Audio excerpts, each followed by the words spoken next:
মৰমৰ ছাত্ৰ-ছাত্ৰীসকল, আজিৰ ভিডিঅ'টোত তোমালোকলৈ লৈ আহিছোঁ পঞ্চম শ্ৰেণীৰ পৰিৱেশ বিষয়ৰ দ্বিতীয় পাঠ পৰিস্থিতিতন্ত্ৰৰ প্ৰশ্নৰ উত্তৰসমূহ। প্ৰথম প্ৰশ্নটো আছে উত্তৰ লিখা। ক প্ৰশ্নটোত দিয়া আছে পৰিৱেশৰ জৈৱিক আৰু অজৈৱিক উপাদানবোৰ কি কি? উত্তৰটো হ'ব পৰিৱেশৰ জৈৱিক উপাদানবোৰ হৈছে উদ্ভিদ, মানুহকে ধৰি চৰাই-চিৰিকটি আদি সকলো প্ৰাণী আৰু অণুজীৱবোৰ।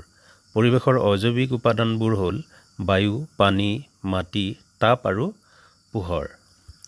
খ প্ৰশ্নটো হৈছে উদ্ভিদক উৎপাদক বুলি কিয় কোৱা হয়? উত্তৰ, উদ্ভিদে সালোকসংশ্লেষণ প্ৰক্ৰিয়াৰ জৰিয়তে পাতত থকা হৰিতকণাৰ উপস্থিতিত সূৰ্যৰ পোহৰ, বায়ুত থকা কাৰ্বন ডাই অক্সাইড আৰু শিপাই শুহি লোৱা পানীৰ সহায়ত নিজৰ আহাৰ নিজে তৈয়াৰ কৰে। সেয়ে উদ্ভিদক উৎপাদক বুলি কোৱা হয়। গ প্ৰশ্নটো হৈছে উপভোক্তা কেই প্ৰকাৰৰ আৰু কি কি? উত্তৰটো হৈছে উপভোক্তা তিনি প্ৰকাৰৰ। সেইকেইটা হ'ল প্ৰাথমিক উপভোক্তা, গৌণ উপভোক্তা বা দ্বিতীয় শ্ৰেণীৰ উপভোক্তা আৰু তৃতীয় শ্ৰেণীৰ উপভোক্তা। ঘ প্ৰশ্নটো হৈছে বিয়োজকে আমাক কেনেদৰে সহায় কৰে? উত্তৰ, বেক্টেৰিয়া আৰু ভেঁকুৰক বিয়োজক বুলি কোৱা হয়। এই বিয়োজকবোৰে মৃত উদ্ভিদ আৰু প্ৰাণীৰ দেহৰ অংশবোৰ বিয়োজন ঘটাই ক্ষুদ্ৰ ক্ষুদ্ৰ অংশলৈ পৰিণত কৰি গেলি পচি যোৱাত সহায় কৰে। এই গেলি পচি যোৱা অংশসমূহ কিছুমান অণুজীৱই আহাৰ হিচাপে গ্ৰহণ কৰে। অৱশিষ্টখিনি জৈৱিক সাৰ হিচাপে মাটিত মিহলি হয়। এনেদৰে বিয়োজকে আমাক সহায় কৰে। ঙ প্ৰশ্নটো হৈছে তিনিটা পৰিস্থিতি তন্ত্ৰৰ নাম লিখা। উত্তৰটো হ'ব তিনিটা পৰিস্থিতি তন্ত্ৰৰ নাম হৈছে পুখুৰী, ঘাঁহনি আৰু অৰণ্য। ২ নম্বৰ প্ৰশ্নটো দিয়া আছে খালী ঠাই পূৰ কৰা। মই তোমালোকৰ বাবে খালী ঠাই পূৰ কৰাখিনি কৰি দিছোঁ। খালী ঠাই পূৰ কৰিলে বাক্যবোৰ এনেধৰণৰ হ'ব। ক শামুক হ'ল প্ৰাথমিক উপভোক্তা। খ এটাতকৈ অধিক খাদ্য শৃংখল মিলি খাদ্যজালৰ সৃষ্টি হয়। গ শেন হ'ল তৃতীয় শ্ৰেণীৰ উপভোক্তা। ঘ খাদ্যজালত এটাতকৈ অধিক খাদ্য শৃংখল থাকে। ইয়াৰ পিছত আছে ৩ নম্বৰ প্ৰশ্নটো শুদ্ধ উত্তৰ বাছি উলিওৱা।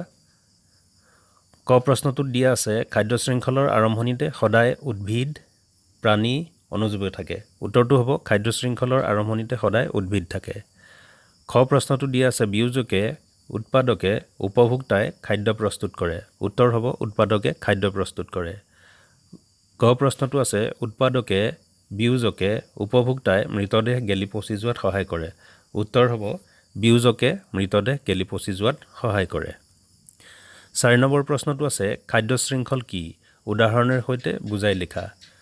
উত্তৰটো হ'ব পৰিৱেশত যেতিয়া এটা প্ৰাণীয়ে আন এটা প্ৰাণীক খায় তেতিয়া খাদ্য শৃংখল এটাৰ সৃষ্টি হয়। উদাহৰণস্বৰূপে যেতিয়া নিগনি এটাক সাপ এটাই খায় তেতিয়া খাদ্য শৃংখল এটাৰ সৃষ্টি হয়। কাৰণ নিগনিটোৰ খাদ্য হৈছে ধান, মাহ, চাউল ইত্যাদি আৰু সাপটোৰ খাদ্য হৈছে নিগনিটো। আকৌ সাপটোক খাদ্য হিচাপে ঈগলে খাব পাৰে। এনেদৰে এই খাদ্য শৃংখলটোৰ আৰম্ভণিত আছে উৎপাদক ধান, মাহ, তাৰ পাছতে আছে প্ৰাথমিক উপভোক্তা নিগনি, তাৰ পাছতে আছে দ্বিতীয় শ্ৰেণীৰ উপভোক্তা সাপ আৰু শেষত আছে তৃতীয় শ্ৰেণীৰ উপভোক্তা ঈগল। ৫ নম্বৰ প্ৰশ্নটো আছে পুখুৰী এটা পৰিস্থিতি তন্ত্ৰ হয়নে? যুক্তি সহকাৰে বুজাই লিখা। উত্তৰটো হ'ব পুখুৰী এটা পৰিস্থিতি তন্ত্ৰ হয় কাৰণ আমি জানো যে জৈৱিক আৰু অজৈৱিক উপাদানৰ পৰস্পৰৰ নিৰ্ভৰশীলতাই পৰিস্থিতি তন্ত্ৰ গঠন কৰে। পুখুৰী পৰিস্থিতি তন্ত্ৰত এনেধৰণৰ নিৰ্ভৰশীলতা সুন্দৰকৈ দেখা যায়। পুখুৰীত থকা জলজ উদ্ভিদ যেনে শেলাই, মেটেকা, ভেঁট, পানীত গজা ঘাঁহ আদিয়ে সূৰ্যৰ পোহৰত খাদ্য উৎপাদন কৰে। এই উদ্ভিদবোৰক বিভিন্ন ধৰণৰ কীট-পতংগ, সৰু মাছ, শামুক আদিয়ে খায়। এইবোৰ প্ৰাথমিক উপভোক্তা। এইবোৰক ডাঙৰ মাছ, ভেকুলী, কেঁকুৰা আদিয়ে খায়। ইহঁত দ্বিতীয় শ্ৰেণীৰ উপভোক্তা। ইহঁতক আকৌ সাপ, বগলী, বৰটোকোলা, মাছৰোকা আদি চৰাই খায়। এইবোৰ তৃতীয় শ্ৰেণীৰ উপভোক্তা। ইয়াৰ পৰা বুজা যায় যে পুখুৰী এটা পৰিস্থিতি তন্ত্ৰ। ৬ নম্বৰ প্ৰশ্নটো আছে সালোকসংশ্লেষণ বুলিলে কি বুজা? উত্তৰটো হ'ব সেউজীয়া উদ্ভিদে সূৰ্যৰ পোহৰত পাতত থকা হৰিতকণাৰ উপস্থিতিত বায়ুৰ পৰা গ্ৰহণ কৰা কাৰ্বন ডাই অক্সাইড গেছ আৰু শিপাই শুহি লোৱা পানীৰ সহায়ত নিজৰ আহাৰ প্ৰস্তুত কৰে। এই প্ৰক্ৰিয়াটোৱেই হৈছে সালোকসংশ্লেষণ। ৭ নম্বৰ প্ৰশ্নত আছে পাৰ্থক্য লিখা। ক উৎপাদক আৰু বিয়োজক। উত্তৰ উদ্ভিদবোৰক উৎপাদক বুলি কোৱা হয়। ইহঁতে নিজৰ আহাৰ নিজেই প্ৰস্তুত কৰে। আনহাতে বেক্টেৰিয়া আৰু ভেঁকুৰবোৰ হৈছে বিয়োজক। ইহঁতে উদ্ভিদ আৰু প্ৰাণীৰ মৃতদেহৰ বিয়োজন ঘটাই ক্ষুদ্ৰ ক্ষুদ্ৰ অংশত পৰিণত কৰি গেলি পচি যোৱাত সহায় কৰে। খত দি আছে তৃণভোজী আৰু মাংসভোজী প্ৰাণী। উত্তৰ হ'ব তৃণভোজী প্ৰাণীবোৰ প্ৰাথমিক উপভোক্তা। ইহঁতে ঘাঁহ বন আদি উদ্ভিদ খায়।